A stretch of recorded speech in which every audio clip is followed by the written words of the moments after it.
Good morning students of MSc second semester. Welcome all of you in the next video lecture class. In the first video lecture class, I was discuss about the first larval form, that is Nauplius larva in the crustaceans. After then, I want to discuss about the Metanauplius larva, that is second larval form in the crustacean is the metanauplius larva. Metanauplius larva को हम discuss करने जा रहे हैं. तो मेटानोप्लिस larva तो पहले तो स्ट्रक्चर आप देख लें. ये मेटानोप्लिस लार्वा है, यानी उसमें जो आप नोप्लियस एक सिंपल लार्वा आपने देखा, लेकिन ये थोड़ा सा जो है कि कॉम्प्लेक्स टाइप का है लार्वा है. इसमें जो है कि इसका जो आई देखिए, मीडियन आई, मिडिल में एक आई है और इसी से आई से ही जुड़ा हुआ जो एक फ्रंटल सेंस आर्गन है. ये दो सेंस आर्गन, एक इधर एक इधर है, ये आई से जुड़ा हुआ. मैग्जिली इसका जो है कि ये मैग्जिली है और इसका ये एब्डोमेन है. ये काउडल फार्क है, ये काउडल रीजन है. बैक साइड बॉडी का पोस्टीरियर रीजन दो भागों में बटा हुआ है, बाइफरकेट है. मैग्जिलीपीड्स है, यानी एब्डोमेन के ऊपर का जो भाग जो मैग्जिलीपीड वाला है, ये जो है कि कई भागों में ऊपर से सेगमेंटेड थोड़ा थोड़ा दिखाई दे रहा है. मैंडिबल वाला पोर्शन देखिए, एक मैंडिबल, एक ये निकला हुआ इधर इधर मैंडिबल. एंटीना देखिए, एंटीना इसका काफ़ी बड़ा है, ये एंटीना एंटीना हो गया. उसके बाद एंटीन्यूल, एंटीन्यूल देखिए ये दोनों तरफ है. इस तरह आपने देखा कि उसमें भी उस एनिमल के अंदर एंटीन्यूल, मैंडिबल, एंटीन्यूल, एंटीना और मैंडिबल पाए जाते हैं. लेकिन वहाँ के और यहाँ के अंतर में काफ़ी स्ट्रक्चर में काफ़ी अंतर आपको दिखाई दे रहा होगा. तो ये मेटानोप्लियस लार्वा, यानी कि नोप्लियस लार्वा से काफ़ी जो है कॉम्प्लेक्स है, काफ़ी टिपिकल है इसका स्ट्रक्चर. ये एपस में पाया जाता है. Metanauplius larva of Apus. Apus species में एक क्रस्टेशियन का एक जो है एनिमल है एपस, उसमें यह लार्वा पाया जाता है. तो इस लार्वा के बारे में कुछ इम्पॉर्टेंट जो फीचर्स हैं वो हम आपको सामने देने जा रहे हैं और इसको जो है स्ट्रक्चर माइंड में रखेंगे. तो metanauplius larva, metanauplius larva is like a nauplius. Nauplius की तरह से ये भी एक लार्वा है, except that it shows some segmentation of body. यानी इसके बॉडी में, जबकि नोप्लियस के बॉडी में सिगमेंटेशन नहीं था आपने देखा, लेकिन इसके मेटानोप्लियस लार्वा के अंदर कुछ सिगमेंटेशन देखने को मिल रहा है. सिगमेंटेशन जैसे सिगमेंटेशन मतलब अभी स्ट्रक्चर उन्होंने ये दिखाया, जैसे यहाँ इसका एब्डोमेन वाला भाग है या इसका मैग्जिलीपीड है.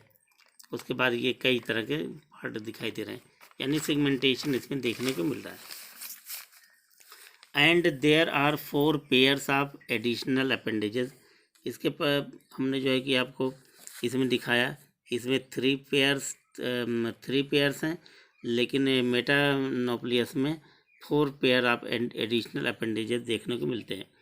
There are 4 pairs of additional appendages of thorax which shows some segmentation. These appendages are 2 pairs of maxilla and 2 pairs of maxillipedes. यानी कि मैग्जिली और मैग्जिलीपीड में दो पेयर लार्वा, दो पेयर अपेंडेजेस हैं. एक तो देखिए ये मैग्जिली है, ये मैग्जिली है. मैग्जिली में एक तो आपका एक पेयर ये है और एक पेयर ये है, दो इसमें हो गए. उसके साथ साथ ये आपका एक पेयर ये हो गया और जो है कि एक पेयर, 2 पेयर, 3 पेयर. 3 पेयर तो दिख रहे हैं, लेकिन इसका जो एब्डोमेन का जो लास्ट में देखिए बाइफरकेट हो गया है, इसको भी इसी में ले लेते हैं। तो देखिए यहाँ पे there are 4 pairs of additional appendages of the thorax region में यानी पाए जाते हैं ये appendages, which shows some segmentation देखने को मिलता है। These appendages are 2 pairs of maxillae में 2 pair and 2 pairs of maxillipeds, और मैक्सिलिपीड में 2 pair. Some notostraca such as Apus hatch as metanauplius larva, यानी कि मेटानोप्लियस लार्वा किस में देखने को मिलता है? एपस में। एपस में जो है कि नोटोस्ट्रेका में ही एपस जो नोटोस्ट्रेका में ही आता है। नोटोस्ट्रेका का एक स्पीसीज़ है, एक एनिमल है एपस एक क्रस्टेशियन। इस क्रस्टेशियन के अंदर एक मेटानोप्लियस लार्वा देखने को मिलता है। तो आपको ये भी माइंड में रखना पड़ेगा कि कौन कौन से लार्वा किस एनिमल में पाए जा रहे हैं, ये मतलब किस ग्रुप ऑफ क्रस्टेशियन में पाए जा रहे हैं, ये भी आपको देखना होगा, ये ध्यान में रखना होगा स्ट्रक्चर के साथ साथ। तो और उसी में जो है कि एपस के अंदर ये हैचिंग के बाद एक हैच करता है, उसके बाद मेटानोप्लियस लार्वा निकल के बाहर आता है। तो इस तरह से ये मेटानोप्लियस लार्वा के बारे में आपने ये स्टडी किया। इसके बाद जो नेक्स्ट जो लार्वा आ रहा है सामने वो है protozoea larva. Protozoea PROTOZOAEA larva, protozoea larva. Protozoea larva के बारे में आप देखिए, इसका स्ट्रक्चर भी सामने है। अब इस स्ट्रक्चर मेटानोप्लियस लार्वा और इस प्रोटोजिया लार्वा में काफ़ी अंतर आपको देखने मिल रहा है। तो जितने तरह के क्रस्टेशियन में लार्वा हैं उस लार्वा को आपको डिटेल में पढ़ना है। तो तीसरे टाइप का जो लार्वा है प्रोटोजिया लार्वा, इसका स्ट्रक्चर भी आप सामने देख लीजिए, यहीं पे इसका डिस्क्रिप्शन भी सामने। इन मैरीन प्रांस, समुद्रों में पाए जाने वाले जो प्राण होते हैं यानी पैलीमोन, झींगा मछली जिसे कहते हैं, क्योंकि प्राण भी क्या होता है, ये आर्थ्रोपोडा है लेकिन उसको मछली कहते हैं, लेकिन मछली होता नहीं है, वो फिश नहीं है बल्कि वो प्राण जो है कि एक आर्थ्रोपोड है। तो उसी तरह समुद्र में पाए जाने वाले जो प्राण होते हैं, इन मैरीन प्रांस लाइक पीनियस जो है एक समुद्र में पाए जाने वाला प्राण है, उसी में ये प्रोटोजिया लार्वा पाया जाता है।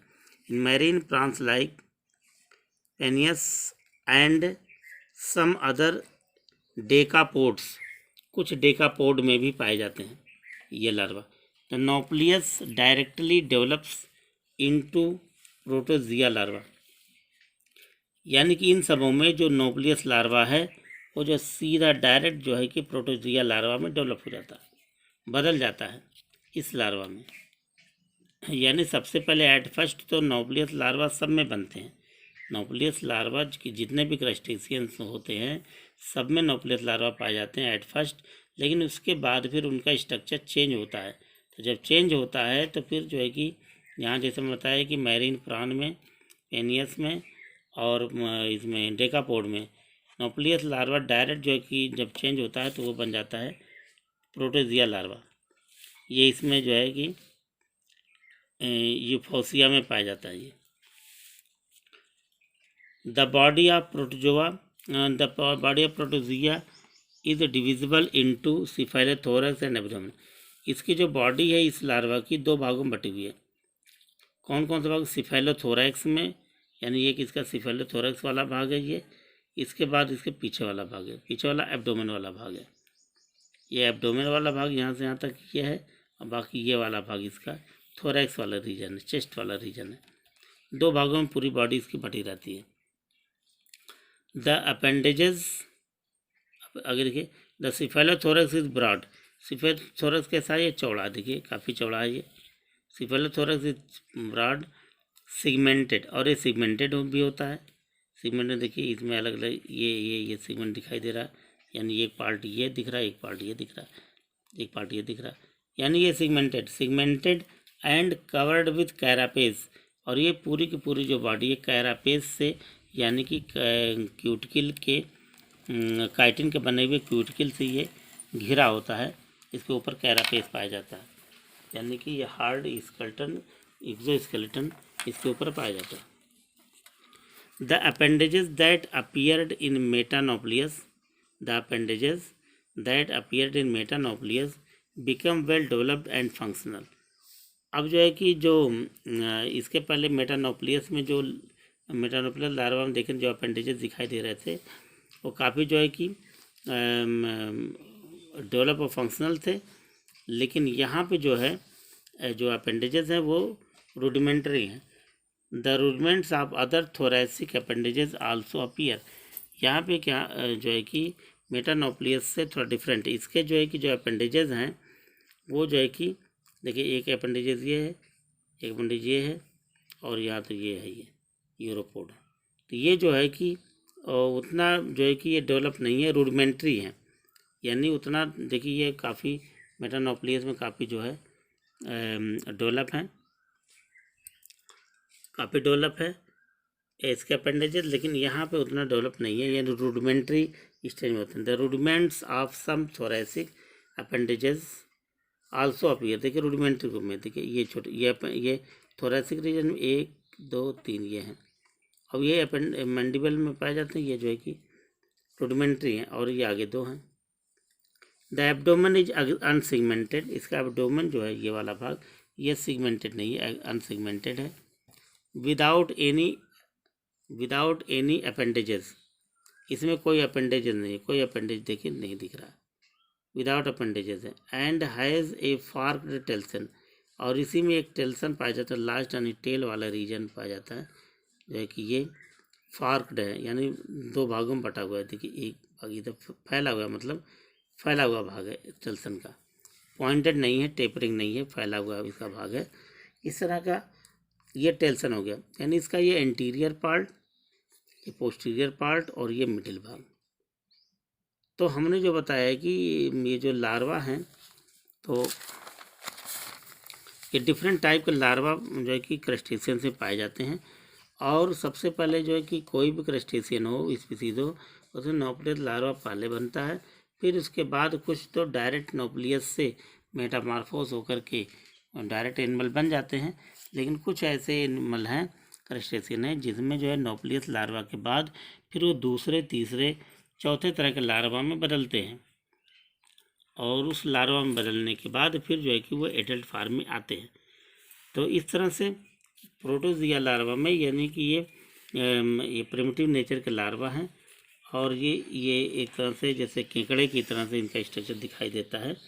अब इसमें इनके स्ट्रक्चर में अगर नज़र डालें तो इनके स्ट्रक्चर में क्या दिख रहा है, ये सबसे आगे जैसे और एनिमल्स में और लार्वल फार्म में एंटीन्यूल है, यहाँ पे देखिए ये एंटीन्यूल है, एंटीन्यूल हो गया, और उसके बाद ये एंटीना है, दोनों तरफ एंटीना, ये बाइफरकेट है, दो भागों में बटे हुए हैं। कुछ न कुछ अंतर हर लार्वा में आपको मिलेगा। और इसका आई देखिए, आई जो इस तरह का स्ट्रक्चर इसमें है, इसके आई के ठीक पीछे जो है ठीक पोस्टीरियर रीजन में रूडिमेंट्स ऑफ मैक्सिली है। रूडिमेंट यानी इसका सिचुएशन है मैक्सिली का जो कि सिचुएशन है, और यहाँ पे मैक्सिली देखिए इस मेटानोप्लियस लार्वा में मैक्सिली यहाँ पे देखिए पाया जा रहा है, दो फार्म है, ऊपर के 2 भाग है मैक्सिली, लेकिन यहाँ पे मैक्सिली रूडिमेंटरी फार्म है, यानी नॉमिनल टाइप के स्ट्रक्चर इनका है। और उसी के ठीक पीछे इस मैंडिबल है। अब मैंडिबल में जो है जैसे कि अपेंडेजेस टाइप के ये भी हैं, दोनों तरफ मैंडिबल पाया जा रहा है। उसके बाद मैक्सिलिपीड्स 2 भागों में, यानी 2 पेयर डबल पेयर में मैक्सिलिपीड्स। फिर उसी का ठीक पोस्टीरियर रीजन में आएंगे थोरैसिक लिम्स, थोरैसिक लिम्ब है ये, यानी चेस्ट रीजन में जो लिम्ब है ये छोटे छोटे लिम्ब है, ये जो इसकी मूवेबल होते हैं, ये मूव करते हैं, हिलते हैं। उसके बाद ये एब्डोमेन छोटा सा चार्ट पार्ट है एब्डोमेन का, उसी के ठीक पीछे यूरोपोडा यानी कि इसका जो टेल रीजन की तरफ, और उसके बाद लास्ट पोर्शन इसका एनस वाला जो भाग है टेल्सन, ये जो है इस तरह के स्ट्रक्चर। तो कुछ न कुछ दोनों हर लार्वा में कोई न कोई डिफरेंस आपको देखने को मिल रहा है। अगर आप किसी तरह से कोई लार्वा अगर एग्ज़ाम में पूछता है उसको आप उसी तरह से डिस्क्राइब करेंगे, जैसा वो एग्ज़ाम में पूछ रहा है। लार्वा, अगर लार्वल फार्म ऑफ क्रस्टेशियन पूछता है तो सभी लार्वा का आपको डिस्क्राइब करना होगा। लेकिन अगर अलग अलग लार्वा के बारे में वो पूछता है तो पर्टिकुलर कोई एक टिपिकल लार्वा के बारे में उसका स्ट्रक्चर देके उसके बारे में जो है कि आप डिस्क्राइब कर देंगे। मैक्सिमम जो है शार्ट नोट के रूप में पूछता है। तो इस तरह से हमने 3 लार्वा को डिस्क्राइब किया फर्स्ट वीडियो में, जो है कि नोप्लियस लार्वा। उसके बाद सेकंड जो है कि वीडियो में जो है ये हो गया मेटानोप्लियस लार्वा और प्रोटोजिया लार्वा। इसके बाद नेक्स्ट वीडियो में हम लेकर के, क्योंकि अभी इसमें 6 में से 3 हुए हैं, अभी 6 लार्वा बाकी है, इसको हम आगे की वीडियो में डिस्क्राइब करेंगे। ओके।